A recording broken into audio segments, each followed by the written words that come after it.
It's kind of difficult to be a fan of animation right now, at least for television and streaming animation. In case you haven't noticed, things are a bit sparse right now. Most production shut down during the pandemic, and we're seeing the aftershock of that now. Combine that with the writer's strike of last year, and the list of new shows this year is very, very small. And the list gets even smaller when you don't include the preschool or educational shows, which have been taking up a surprisingly large percentage of the new cartoons coming out in the past few years. And of course, literally everything else is a remake. But you know, some good, and some not so much, and some we can even debate about. But it feels wrong that the only two new IPs that I can think of in animation that were released this year are Rock, Paper, Scissors, and Primos. And Primos was delayed from years ago anyway, so it doesn't really count. Now, whether all these shows are good or bad or somewhere in between, I think there's a hurt in the soul that only something at least a little original, a little new, can really soothe. In other mediums, this is when you tend to go for your indies or low budgets. Call of Duty is dominating the world, so you play Minecraft. Are you tired of the millionth Marvel movie? You see everything everywhere all at once. In terms of indie animation, I've always been a little bit harsh. You know, I didn't compare indie animations to the big budget stuff you see on television because I didn't think it was fair. They really didn't compare, because animation is a medium that is super expensive, super hard to do, and it takes a lot of time and requires a large team. But as time went on, tools got better, and people started really pushing the limits of what could be done by smaller teams. Of course, there are always fantastic shorts out there. There's The Man in the Woods, Out of Sight, Kaizo Trap, and so many others made by independent animators. But when it comes to things like ongoing series, like a traditional cartoon, the only one that I could really think of making it work was Eddsworld. But in the past few years, we've gotten a lot more series that have really taken root. Hazbin Hotel and Digital Circus are the two really big ones right now, getting a lot of attention and a lot of popularity. And it's a sight to behold for sure. I know not everyone is into either of these, especially with popularity backlash, but you gotta admit, an animated series making it to Amazon Prime and another one making to Netflix, that's amazing and quite unprecedented. And we're still getting new shows on the scene, such as Ellis Mark's Catching Up, which was so popular that it managed to crowdfund $58,000. That would have been insane to think of just a few years ago. And even now, it's still quite impressive. So, with the traditional networks depressing me, I've been trying to keep my ear to the ground in the online space, seeing if I could see the next big thing. And in doing so, I got my eyes on a little project by Chalk Chip Animation Studio. Great name, by the way. In late 2021, they made a trailer announcing a project that was to be released for 2022 called The Art of Murder. At the time, it went totally under the radar, and not much seemed to happen publicly since then, at least on YouTube. Considering how taxing independent animation could be, anything could have happened. It could have been one of the millions of projects that never ended up seeing the light of day. Then, almost nowhere, a bunch of shorts exploded on the channel, and they released a new trailer about a month ago, and compared to the first, this one blew it out of the water, and in more than just numbers.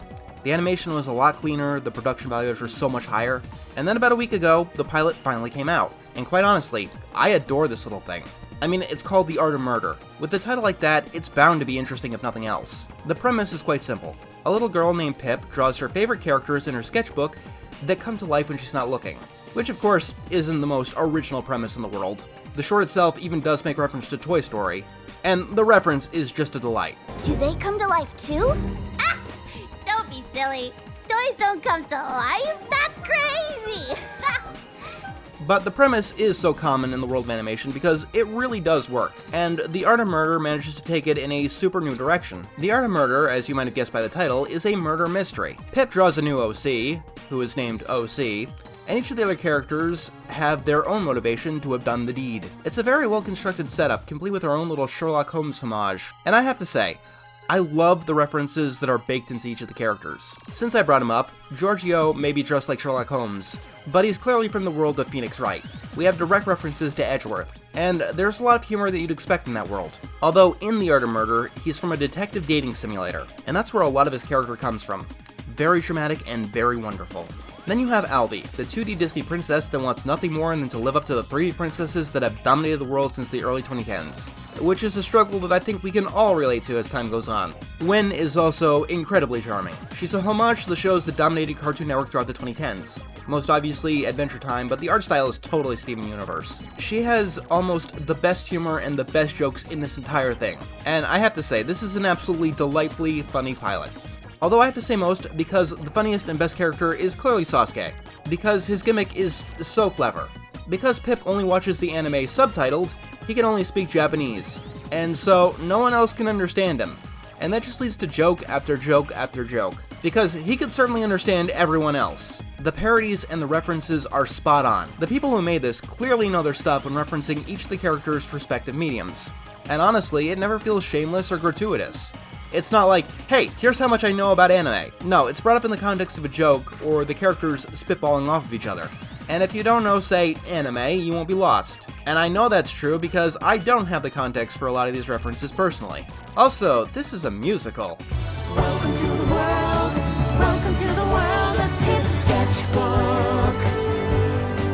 Like, that was something that I was not expecting, like, at all. But yeah, this is a musical murder mystery, which is something that I can't say that I've ever come across before. Except the Phoenix Wright musical, but that doesn't count. Yes, there's a Phoenix Wright musical. The songs in this are fantastic. Fear I'm losing Pip's attention, since I'm 2D, no dimension. I don't look like the new 3D princess, and oh, sees a new interest. I'm not the best at explaining music myself, so it's something that you just gotta hear for yourself.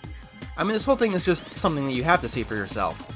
I'm surprised that there isn't already like a million videos out there theorizing on who really did kill OC.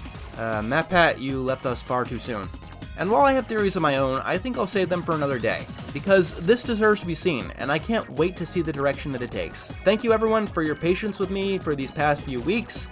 This was supposed to be done on Friday, but as you might be able to tell from my voice, I came down with a bout of the flu, and I'm still not entirely over it, but I am ready to get back to work, and I'm trying my damnedest to get Lightyear out by the end of the month.